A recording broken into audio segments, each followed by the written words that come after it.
বন্ধুরা, আজকে আমি এসে উপস্থিত হয়েছি বাগনাপাড়া।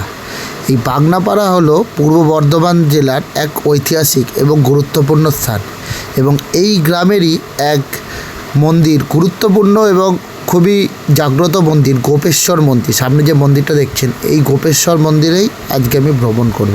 তো কিভাবে এলাম এবং কিভাবে এখানে আবার যাবেন, সমস্ত ডিটেলস এই ভিডিওটা থাকবে। তো ভিডিওটা শেষ অবধি দেখতে থাকুন। তো চলুন শুরু করা যাক আজকের ভিডিও। নমস্কার বন্ধুরা, আমি শুভজিৎ। তো আজকের ব্লগে তোমাদের সবাইকে জানাচ্ছি স্বাগত। তো আজকে আমি এসেছি বাগনাপাড়া। তো এখানে আছে এক 300 কি 400 বছরের পুরনো এক শিব মন্দির। তো সেই মন্দিরে আজকে এক্সপ্লোর করব। তো চলো যাওয়া যাক সেই মন্দিরের উদ্দেশ্যে। তো আমি এখন আছি 1 নম্বর প্ল্যাটফর্মে। ট্রেন আমাদের নামিয়ে দিল, সেখান থেকে আমরা যাচ্ছি পিছনের দিকে। দেখাও, এই প্ল্যাটফর্মের পিছন দিয়ে আমরা নামছি।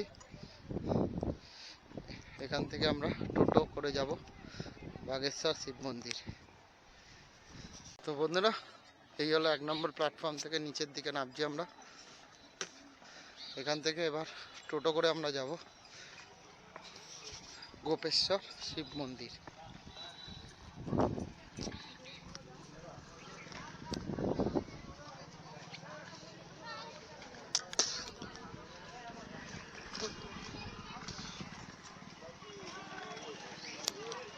নেবে ডান দিকে।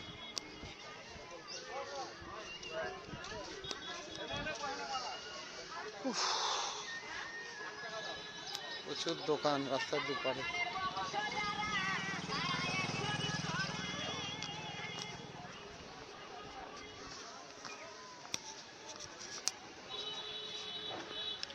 বাইরে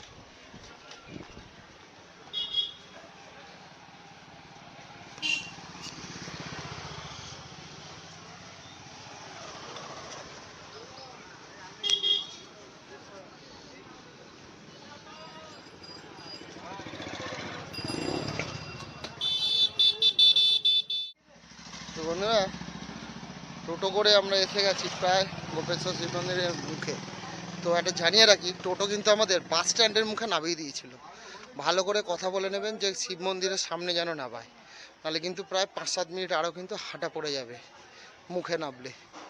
তো চলুন, প্রায় আমরা মন্দিরের কাছেই এসে গেছি। হেঁটে হেঁটেই এসে গেলাম, প্রায় সামনেই।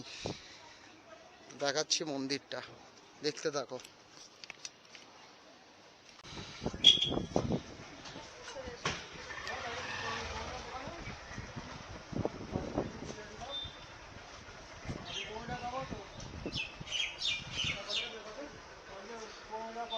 এসে গেছি আমরা, এখানেই বাগনাপাড়া। প্রায় 400 বছরের পুরনো এই গোপেশ্বর মন্দির বাগনাপাড়া ঠাকুরবাড়ি নামেও কিন্তু পরিচিতি লাভ করেছে। তো এই মন্দিরের নিয়ে অনেক উক্তি এবং প্রাচীনবাদ রয়েছে, সেগুলো পরে বলছি আমি। তো আপাতত এই মন্দিরটা একটু দেখিয়ে দিলাম বাইরে থেকে। আর জানিয়ে রাখি, বাইরে যে বাজার বা দোকানপাটগুলো দেখলেন, সেটা কিন্তু এখানকার লোকাল বাজার। তো চলুন এবার মন্দিরের ভেতরটা দেখাই। এগুলো মন্দিরের প্রবেশ পথ। বন্ধুরা, এই বাগনাপাড়া মূলত গৌড়ীয় বৈষ্ণব ঐতিহ্যের জন্যই কিন্তু বেশি পরিচিত এবং ঐতিহাসিক মত, এই মন্দিরের প্রতিষ্ঠাতা হলো রমাই ঠাকুর, যিনি মা জাহ্নবীর আদেশ পেয়ে এখানে শ্রীকৃষ্ণ এবং বলরামকে প্রতিষ্ঠাতা করেন এবং এখানে শ্রীকৃষ্ণ বলরামের মন্দিরও রয়েছে। এবং এই শ্রীকৃষ্ণ বলরাম বৃন্দাবনে অবস্থিত শ্রীকৃষ্ণ বলরামের যে মহারাজ রয়েছে গোপেশ্বর, তিনি এই মন্দিরে পূজিত হন, যা মহাদেব বা শিবের উপাসনা হিসাবে পূজিত হন। যদিও এই বাগনাপাড়া নিজস্ব ঐতিহ্যকে কিন্তু বাঁচিয়ে রেখেছে, তার গ্রাম্য ঐতিহ্য। নাট মন্দির।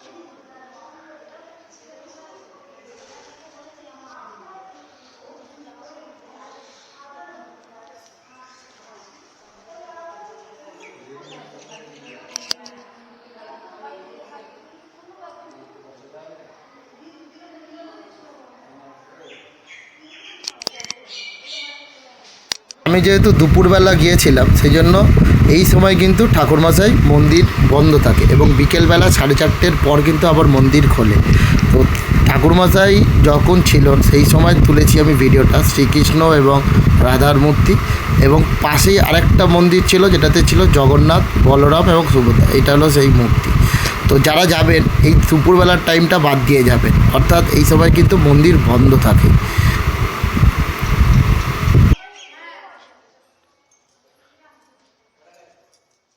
তো বন্ধুরা, মন্দিরের ঠিক বাইরে ডান দিকে একটুখানি এগিয়ে গেলেই আপনারা এই গলিটা দেখতে পাবেন, যেটা দিয়ে আমরা কিন্তু মন্দিরের পিছনের দিকে যাচ্ছি। এই পিছনেই রয়েছে যমুনা জলাশয়, যে যমুনা জলাশয়ের আরেকটি নাম রয়েছে যেটা হলো বল্লভ ঘাট। কথিত আছে এই বল্লভ ঘাটেই চান করে যদি কেউ এই মন্দিরে পুজো দেন তাহলে নাকি তার মনস্কামনা পূর্ণ হয়। সেই ঘাট এখন আমি আপনাদের সামনে তুলে ধরব। তো দেখতে থাকুন। এই সামনেই আমরা এসে গেছি এই বল্লভ ঘাট, এবং এই ঘাটেই সকলে কিন্তু একবার স্নান করে পুজো দেয়। যদি পুজো না দেন অন্তত একবার এই জল ছিটিয়ে নেয়। নিয়ে দেখুন এখানকার অনেক মহিলারা এসছেন যারা, তারা কিন্তু এখানে কিন্তু একবার এই জলে মাথা দিচ্ছে। মানে গঙ্গা জলের মতো আমাদের যেমন গঙ্গা জলকে পবিত্র হিসাবে ধরা হয়, সেরকমভাবে এই জলকেও তারা সেরকম পবিত্র হিসাবে ছিটিয়ে নিয়ে তারপরেই কিন্তু মন্দিরে প্রবেশ করে। তো চলুন এবার দেখাই এই মন্দিরে অবস্থিত রন্ধনশালা, যেখানে এখানে মানে ভোগও কিন্তু প্রদান করা হয়, সেটাও আমি আপনাদের সামনে তুলে ধরবো। এই যে সামনে এখন আমি ঢুকছি, পিছন দিয়েই ঢুকলাম, যেহেতু এই ঘাট বল্লভ ঘাটে গেছিলাম সেই জন্য পিছন দিয়েই এলাম।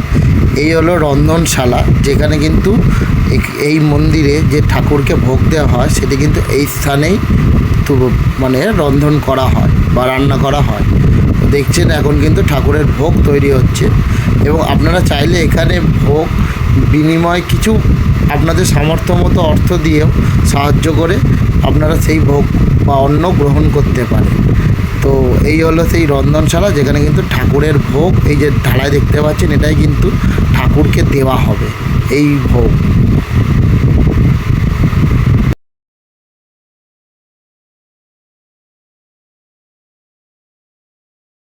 গেলাম আবার বাগনাপাড়া স্টেশনে। খুব গরম ভালোই রয়েছে, আর স্টেশন থেকে ওই মন্দির অবধি ভাড়া নিচ্ছে 15 টাকা করে, আপ ডাউন দুটোই একই নিল। তো 15 টাকা করে ভাড়া নিল। আর মন্দিরটা কেমন লাগলো অবশ্যই কমেন্ট করে জানিও। আর এখান থেকে এবার আমি বাড়ি ফিরছি ট্রেনে করে। তো ব্যান্ডেল কাটোয়া লোকাল অথবা ব্যান্ডেল হাওড়া লোকাল, দুটোই তো লোকাল রয়েছে এখানে। তো এবার টাইমের জন্য বসে আছি কখন আসবে ট্রেন, সেই ট্রেনে করে বাড়ি ফিরবো। তো ভিডিওটা আজকে আমি এখানেই শেষ করছি। ভিডিওটা কেমন হয়েছে অবশ্যই কমেন্ট করে জানিও। টাটা, দেখা হচ্ছে পরের ভিডিওতে।